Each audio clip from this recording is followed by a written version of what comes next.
यह ह्यूरोनियन ग्लेशिएशन के दौरान था कि पृथ्वी इक्वेटर पर भी पूरी तरह से बर्फ से ढकी थी। पूरी धरती बर्फ से ढक गई थी। इसे स्नोबॉल अर्थ के रूप में जाना जाता है। ह्यूरोनियन ग्लेशिएशन यानी स्नोबॉल अर्थ के बारे में जानने के लिए मेरे साथ बने रहिए इस वीडियो में एंड तक। आइए स्टार्ट करते हैं।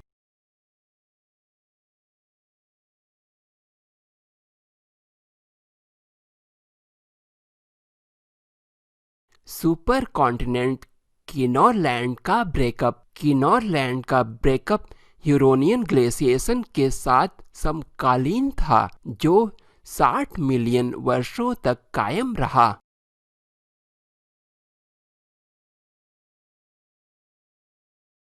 इस टाइम पीरियड में ऑक्सीजन वायुमंडल में काफ़ी ज़्यादा थी, क्योंकि बैंडेड आयरन फॉर्मेशन काफ़ी ज़्यादा था। इस टाइम पे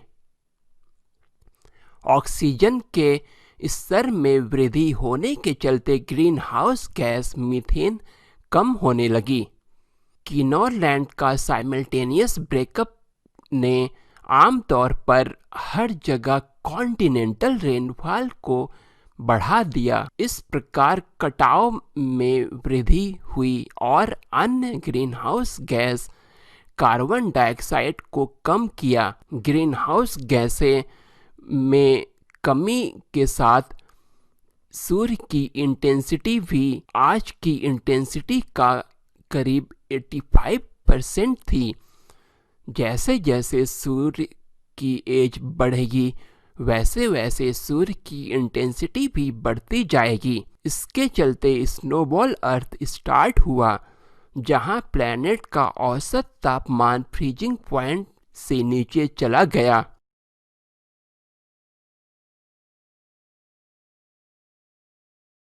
माना जाता है कि ह्यूरोनियन हिमयुग पहली बार था जब पृथ्वी पूरी तरह से बर्फ में ढकी हुई थी और व्यवहारिक रूप से फोटोसिंथेसिस को रोक दिया था। ह्यूरोनियन हिमयुग में भूमि और महासागर के हिस्से लगभग भूमध्य रेखा यानी इक्वेटर तक ग्लेशियर्स और बर्फ से ढके हुए थे। यह लगभग 300 मिलियन वर्ष के इतिहास का सबसे लंबा हिमयुग था।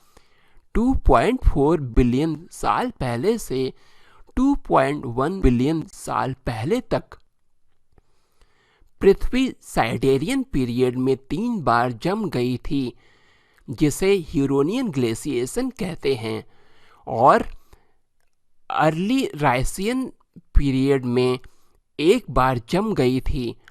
2300 मिलियन साल पहले से 22 मिलियन साल पहले के बीच में, जिसे मकगानियन ग्लेशिएशन कहते हैं।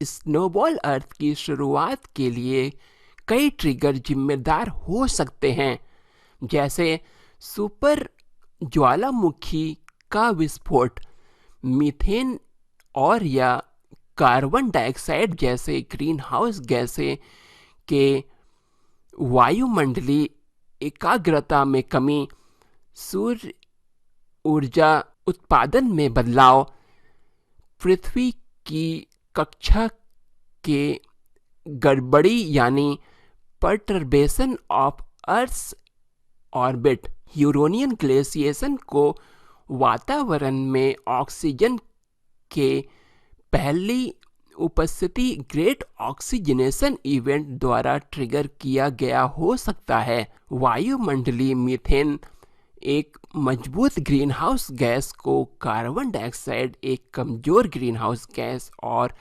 पानी में बदल दिया। इसने पृथ्वी के वायुमंडल के ग्रीनहाउस प्रभाव को कमजोर कर दिया, जिससे पृथ्वी ठंडी हो गई और हिमयुग की एक श्रृंखला शुरू हो गई।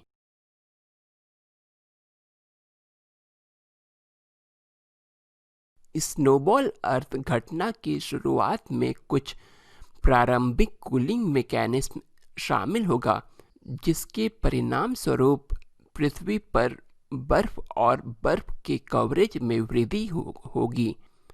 पृथ्वी के बर्फ और बर्फ के कवरेज में वृद्धि से पृथ्वी के एल्बिडो में वृद्धि होगी, जिसके परिणाम स्वरूप शीतलन के लिए सकारात्मक प्रतिक्रिया होगी, क्योंकि बर्फ सूर्य की रेस को रिफ्लेक्ट करती है।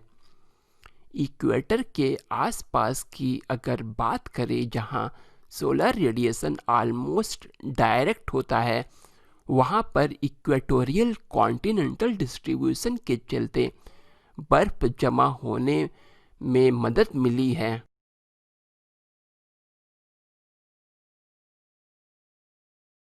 स्नोबॉल अर्थ की शुरुआत के लिए कॉन्टिनेंट्स का ट्रॉपिकल रीजन में होना जरूरी था। ट्रॉपिकल कॉन्टिनेंट्स खुले महासागर की तुलना में अधिक रिफ्लेक्टिव होते हैं और इसलिए सूर्य की गर्मी को कम एब्जॉर्ब करते हैं। पृथ्वी पर सौर ऊर्जा का अधिकांश एब्जॉर्प्शन आज ट्रॉपिकल महासागरों में होता है।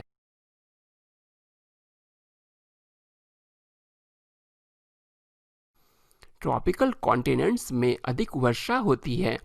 रेन वाटर कार्बन डाइऑक्साइड को घोलता है और इसे कार्बोनिक एसिड के रूप में वायुमंडल से निकालता है। सिलिकेट रॉक्स के वेदरिंग और इरोशन से कैल्शियम आयन और बाइकार्बोनेट निकलता है। नदियां समुद्र में कैल्शियम आयन और बाइकार्बोनेट पहुंचाती है। कैल्शियम आयन कैल्शियम कार्बोनेट बनाने के लिए समुद्र में डिसॉल्व्ड बाइकार्बोनेट के साथ रिएक्ट या प्रतिक्रिया करता है। फिर कैल्शियम कार्बोनेट सेडिमेंट्री रॉक्स के फॉर्म में समुद्र तल पर इकट्ठा होता है। इस तरह कार्बन डाइऑक्साइड वातावरण से निकल जाता है।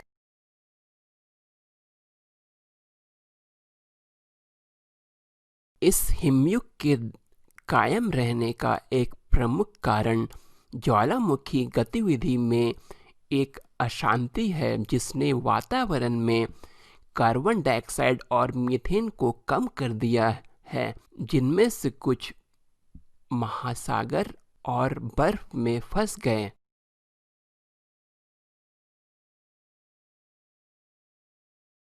बड़ी संख्या में एक कोशिकीय जीवन को मिटा दिया गया था और बचे हुए जीवन के रूप सभी दिशाओं से रेंगने वाली ठंड में जमे हुए थे। वैश्विक बर्फ की चादरों ने बहुकोशिकीय जीवन के विकास के लिए आवश्यक अड़चन पैदा कर दी होगी।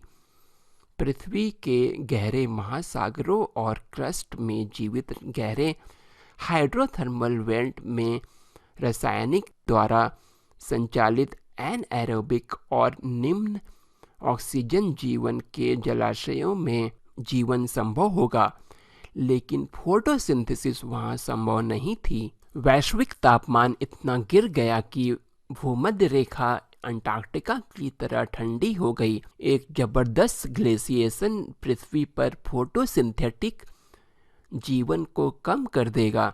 इस प्रकार वायुमंडलीय ऑक्सीजन को कम कर देगा और इस तरह गैर ऑक्सीडाइज्ड लोहे से भरपूर चट्टानों को बनाने की इजाजत दी।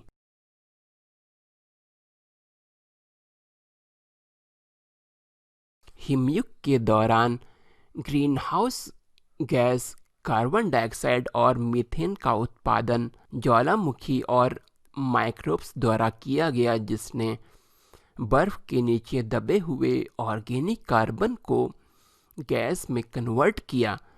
वातावरण में ग्रीनहाउस गैस की मात्रा कम थी, ज्वालामुखी भी कम थे, पर टाइम के साथ करीब 4 से 30 मिलियन वर्ष बाद वातावरण में ग्रीनहाउस गैस पर्याप्त मात्रा में जमा हो गई, जिसके चलते ट्रॉपिक्स में बर्फ पिघल गई।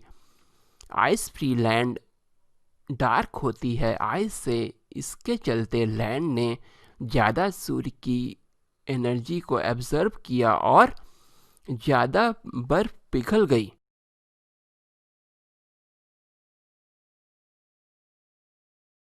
सूर्य से अल्ट्रावायलेट लाइट भी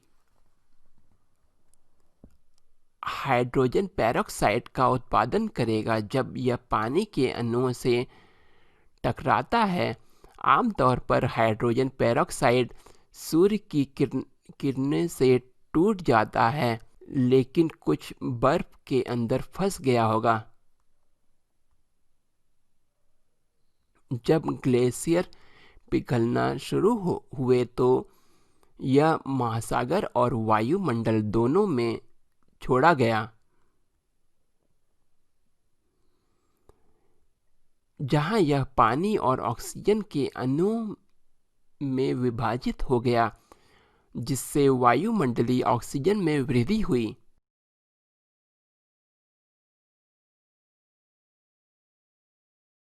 प्रोटीरोजोइक युग के दौरान यूकैरियोट्स लगभग 1.6 से 2.1 बिलियन साल पहले विकसित हुए थे। यूकैरियोट्स को पनपने के लिए ऑक्सीजन अधिक मात्रा में वायुमंडल में होनी चाहिए। यूकैरियोट जितना अधिक एडवांस्ड होंगे, उतनी ही अधिक ऑक्सीजन की आवश्यकता होगी।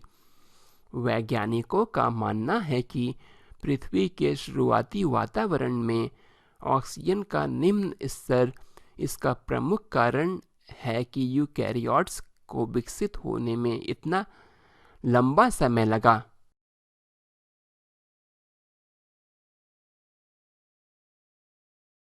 ग्रिपेनिया एक फोटोसिंथेटिक यूकैरियोटिक शैवाल है जो ऑक्सीजन का उत्पादन करता है और कार्य करने के लिए ऑक्सीजन की ही आवश्यकता होती है।